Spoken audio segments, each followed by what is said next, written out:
The biggest misconceptions tend to be the idea of a lack of footballing history and a lack of football culture that exists in the region. And a lot of this, once again, is, coming from a kind of Eurocentric standpoint that tends to view the really kind of authentic experiences with the game and the representation of the game as kind of being limited to a select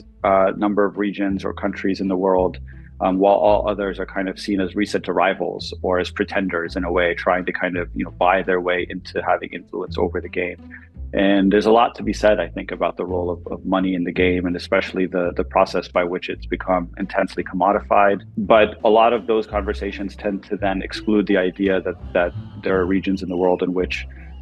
popular support and love for the game has been very much intertwined with things like struggles for independence from colonialism, or the formation of national identity, or even the continued contestation between political powers on the one hand and popular movements on the other, and a kind of a mechanism by which states in this region have kind of interacted with one another, both in kind of positive as well as negative sense, and overall kind of seeing it as part of its own connection to the broader world. I think, we often overlook the fact that the Middle East also was very much at the core of so much of not just the colonial expansion, but also looking at it in the realm of culture and seeing the extent to which football has a deep history that goes back over a century, and kind of thinking about the way that it often gets excluded in conversations about the globalization of the game, beyond just kind of some of the more recent developments when we think, for instance, about the role of money in football, or obviously the World Cup and the fact that Qatar has come to host it in 2022. But all of those kind of conversations tend to be absent from the kind of broader historical trajectory. And so I think in that sense, it is useful to think about some of those issues in the way that, the history of the game has made it so that football has such a tremendous, deep impact and influence within the societies of the Arab world and the Middle East more broadly.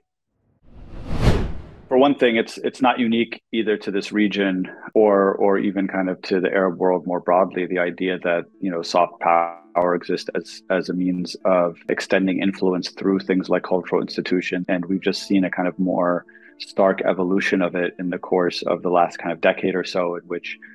Gulf states have begun to engage in it far more aggressively and in ways that I think are beyond just simply establishing a brand, but rather thinking about the ways that they've used some of the strategic partnerships that they've created through their investments in European football as a means to lobby on behalf of specific policy concerns that they have, as a means of kind of warding off specific threats to themselves. So there's been even kind of more specifically tailored political and strategic objectives throughout the course of some of these football relationships. And this is part of a broader process that we've seen at work for much longer than when Gulf states entered into the picture, in which we've seen kind of the drastic commodification of the sport. And so in a way, we're seeing a kind of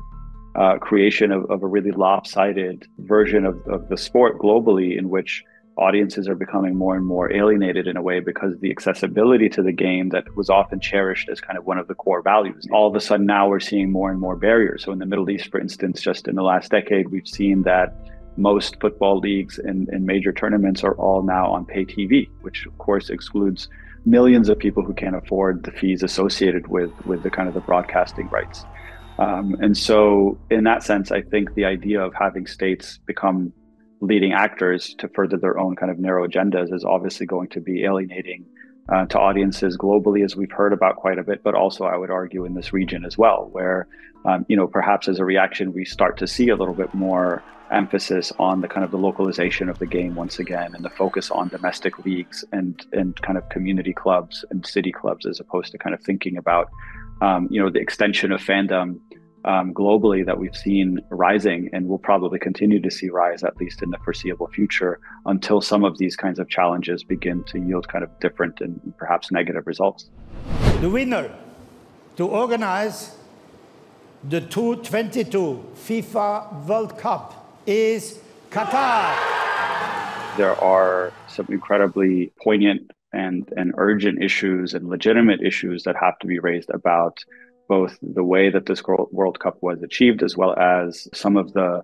various elements in terms of how it's been organized, how it's played out in its earliest stages. For instance, I think most pressingly about the conditions of migrant labor workers that basically saw to it that the entire construction of the infrastructure that was necessary to host these games had to be put under incredible, intense timelines to try to meet the deadline to be able to be ready by 2022. And at the same time, I think,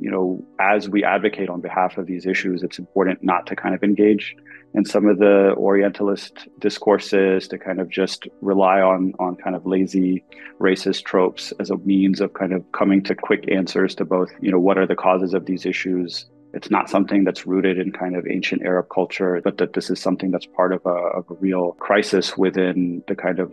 global capitalist system that kind of regulates the flow of capital and labor, and the fact that it has so many complicit actors, all of whom have to be addressed. And again, this is not to say that Qatar should be absolved of any responsibility because we don't see that happening elsewhere. I would say quite the opposite, is that in the same way that we'd like to see this specific tournament held to a high standard, we should hope that that's going to be the case going forward. And we kind of have to lament the fact that it hasn't been the case in the past.